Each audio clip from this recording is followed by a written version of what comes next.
కేరళం, అస్సాం రాష్ట్రాలతో పాటు కేంద్రపాలిత ప్రాంతమైన పుదుచ్చేరిలో కూడా అసెంబ్లీ ఎన్నికల పోలింగ్ ప్రశాంతంగా అయితే ముగిసింది. మొత్తం 296 నియోజకవర్గాల్లో పోలింగ్ జరిగింది. కేరళం, పుదుచ్చేరిలో సాయంత్రం 6 గంటలకు పోలింగ్ ముగియగా అస్సాంలో 5 గంటలకే పూర్తయిపోయింది.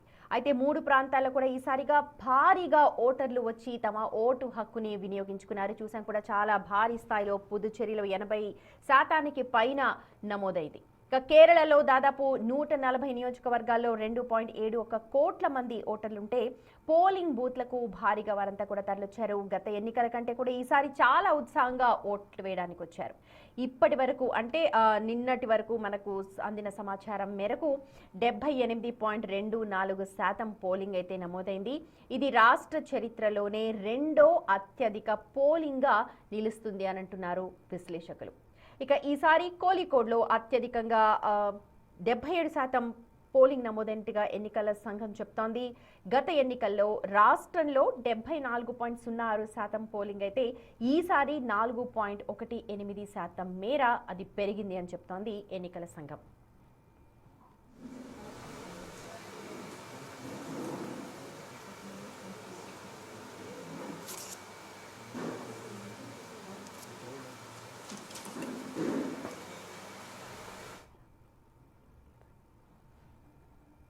ఇక అస్సాంలో 126 నియోజకవర్గాల్లో పోలింగ్ ప్రశాంతంగా ముగిసింది. రాష్ట్రంలో 2.5 కోట్ల మంది ఓటర్లున్నారు. 85.65% పైగా పోలింగ్ నమోదైనట్లు ఎన్నికల సంఘం వెల్లడించింది.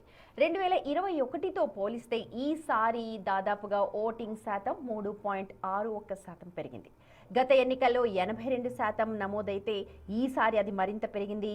దల్గావ్లో అత్యధికంగా 94.7% పోలింగ్ నమోదు కాగా అమ్రీలో అత్యల్పంగా 70.40% నమోదైంది.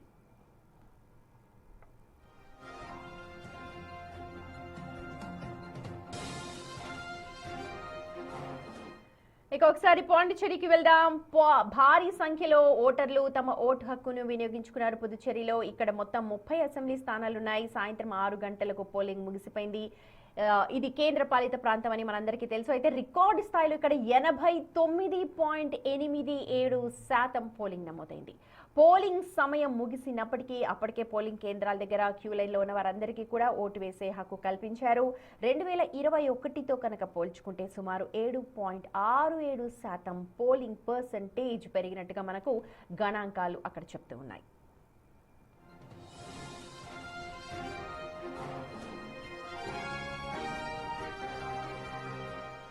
పోలింగ్ శాతం భారీగా నమోదు అవడంతో ఎవరికి వారే ధీమా వ్యక్తం చేస్తూ ఉన్నారు. ఖచ్చితంగా ఇది మాకు ఫేవర్ గా ఉంటుంది అని చెప్పి ప్రధానంగా 3 పార్టీలు కూడా ఆశాభావం వ్యక్తం చేస్తున్నాయి. కానీ ప్రస్తుతం 3 రాష్ట్రాల్లో అభ్యర్థుల భవితవ్యం అంతా కూడా ఈవీఎంలలో నిక్షిప్తమై ఉంది. మనందరికీ తెలుసు, మే 4వ తేదీన ఉదయం 8 గంటలకు ఓట్ల లెక్కింపు ప్రారంభమవుతుంది.